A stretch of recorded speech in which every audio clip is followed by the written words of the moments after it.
माननीय Shri GM Harish Balayogi ji. Sir, Mike, sir. Honorable Chairperson, sir, thank you for giving me the opportunity to speak on the demand for grants under the Ministry of Railways 26-27. At the outset, I would like to acknowledge the continued commitment of the government under the leadership of Honorable Prime Minister Modi ji towards strengthening India's railways infrastructure. The Union budget has provided a record capital outlay of nearly 2.93 lakh crores for the Indian railways, reflecting the priority being given to modernization, expansion and capacity creation across the networks.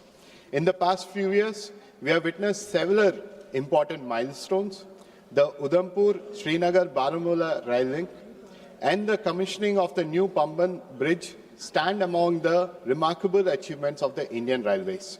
Today, over 99% of the broad gauge networks have been electrified, which represents a significant step towards efficiency and sustainability.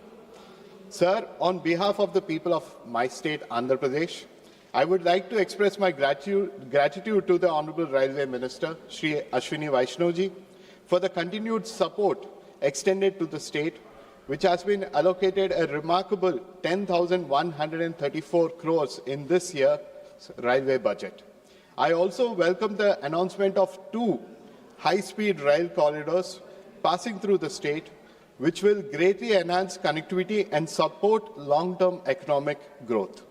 Andhra Pradesh today is witnessing significant economic activities, with investment flowing into sectors such as manufacturing, renewable energy, data infrastructures, and logistics. At a time like this, connectivity becomes the most critical enabling factor, and railways play a decisive role in supporting this growth. Chairperson, sir, this becomes even more important when we look at Andhra Pradesh's huge coastal advantage. Ports such as Visakhapatnam, Krishnapatnam, Gangavaram, and Kakinada provide the state with a natural gateway for exports. If these ports are effectively connected with industrial clusters and inland district through efficient railway freight networks, the state can emerge as a major logistics and manufacturing hub. I urge the Honourable Minister to consider exploring the same. This brings to the central point I wish to emphasize today. Connectivity must reach the last mile. While rail connectivity reaches the last mile, it brings people more closer to markets, education, healthcare, and new opportunities. When we have seen this in Kashmir, when the Chenab Bridge is helping connect Valley with the rest of the country, and in the northeast, where states like Mizoram, which remain unconnected since independence, are now being linked with the rest of the country through the railways. The same commitment to last mile connectivity must now extend to other regions where people are still waiting for railways to reach them. In several parts of the country, the completion of these promises of connectivity remains pending, including in my state of Andhra Pradesh, where projects such as Vijayawada-Gudur, Bhadrachalam-Kovur, Kurnool-Nandyal, and Guntur-Guntur, while being sanctioned to address to this very challenge, are yet to be completed.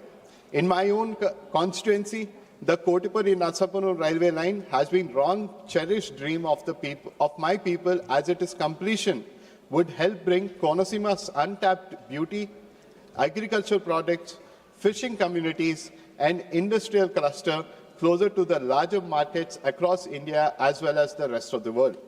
While I appreciate the continued support and commitment of the NDA government to complete this long pending project, I would like the Honourable Minister to consider expediting and completion of this long pending railway project through stronger monitoring mechanisms. Platforms such as Pragati, which has already helped resolve bottlenecks in major infrastructure projects, could also help accelerate their completions. Chairperson, sir, at the same time, expanding the railway networks and improving last-mile connectivity requires significant capital investment and resource allocation. The ministry has set the target of achieving 500 kilometers of new new lines with investment of 36,721 crores in the budget estimate 26-27. While this should help in completion of the project, I would urge the government to fast-track implementation of certain suggestions that may help in increasing revenue. Firstly, sir, I would like to take account of the modernization of the railway stations. Railway stations play an important role in boosting connectivity and economy of the place. They become the center for trade and commerce, medicine, and even tourism. I commend the government on its initiative under the Amrit Bharat Station Scheme to redevelop, upgrade, and modernize railway stations across India. In my state of Andhra Pradesh, around 73 stations, including Visakhapatnam, Vijayawada, Rajahmundry, and Kuppam, have been marked for upgradation. Despite carrying nearly 40 times the passengers of domestic aviation, Indian Railways has an immense untapped potential to generate greater non-fare revenue through the modernization and commercialization development of the railway stations. Given the importance of the railway station enabler of economic and social growth, I would humbly request the Honourable Minister to consider carrying out a modernization of a railway station in a PPP model, looking at the success of the modernization of the Rani Kamalapati railway station in Madhya Pradesh. Strength oversight mechanisms to ensure proper oversight on redevelopment of railway stations happen in a modern, proper manner. The second point of suggestion, sir, is the asset monetization and advertising. With over 7,000 railway stations and more than 2 crore passengers under the network every day, railway station represents valuable economic spaces. It has earned more than 3,000 from land alone in 24-25. This showcases the vast potentiality that Indian Railways carries with it. While these efforts have been undertaken via innovative schemes such as new and innovative non-fare revenue idea schemes, rail display networks, progressive electrification, there are still more steps to be undertaken. The government must consider increasing its revenue via advertising, seasonal branding, and sponsorship deals on rail coaches at the stations and other railway properties. Lastly, in this age of innovation, we must consider increasing the efficient and proper utilization of resources via emerging technologies such as AI and ML, blockchain-based initiatives, and others. I commend the government on its steps taken in this direction via the machine vision-based inspection system, automatic wheel profile measurement system, passenger assistant initiatives. The government must ensure that these initiatives are only the starting blocks towards a pan-India approach.